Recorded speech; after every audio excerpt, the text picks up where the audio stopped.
Bon matin à tous. Alors, la fameuse technique pour couper l'ananas.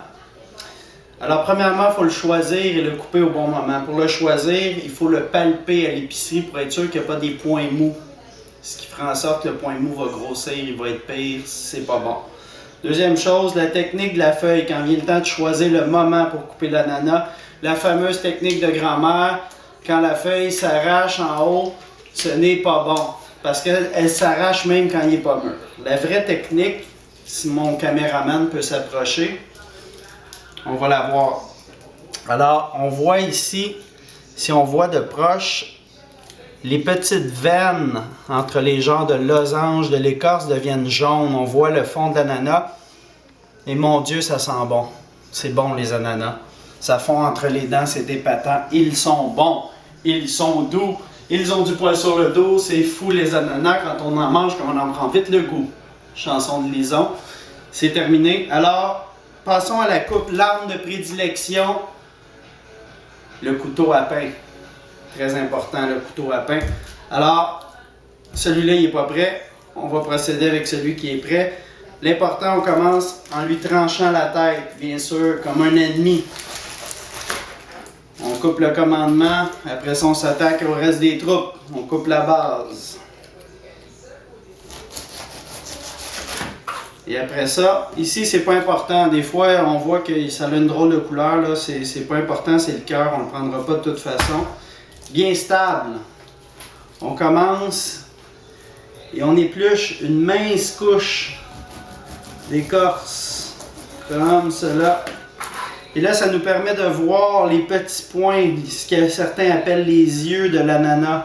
Les yeux de l'ananas, pour éviter d'avoir à faire un travail après qui est long et fastidieux, d'enlever les yeux un par un ou de faire la technique en diagonale des chefs. Ça coûte quand même 2$ un ananas en vente. Pour sauver du temps, mesdames et messieurs, je suggère plutôt d'y aller tranche par tranche, en éliminant, en regardant bien qu'on élimine tous les yeux comme ça, et en tournant autour, il n'y en aura plus d'yeux. On n'aura pas à faire le petit travail fastidieux. Regardez, il n'y en a pratiquement pas. Alors on continue comme ça.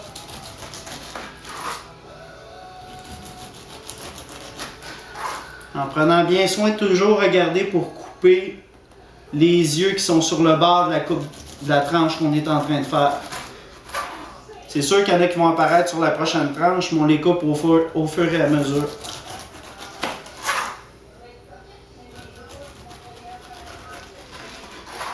Et là, après, vient le temps de faire la coupe. Si je peux avoir, caméraman, une coupe en plongée sur l'ananas. On a le cœur ici. Moi, ce que je fais pour sauver du temps, je m'accote sur le haut du cœur. Je laisse glisser le couteau puis il va suivre en coupant le cœur. Donc, la partie dure qui n'est pas le fun à manger. Vous voyez, ça fait un peu une courbe comme ça. C'est parce qu'à la base, le cœur est plus large. Donc, on fait juste un carré en suivant toujours à la pointe le haut du cœur et on fait glisser le couteau. Ça fait des beaux gros morceaux comme ça, juteux. Ça sent tellement bon. Ça va être un régal. Voilà, c'est fini. C'est ce que ça a l'air un peu à la fin. C'est plus bon. Comme la tête, c'est tranché. C'est fini. Sayonara, comme disent nos amis les Japonais.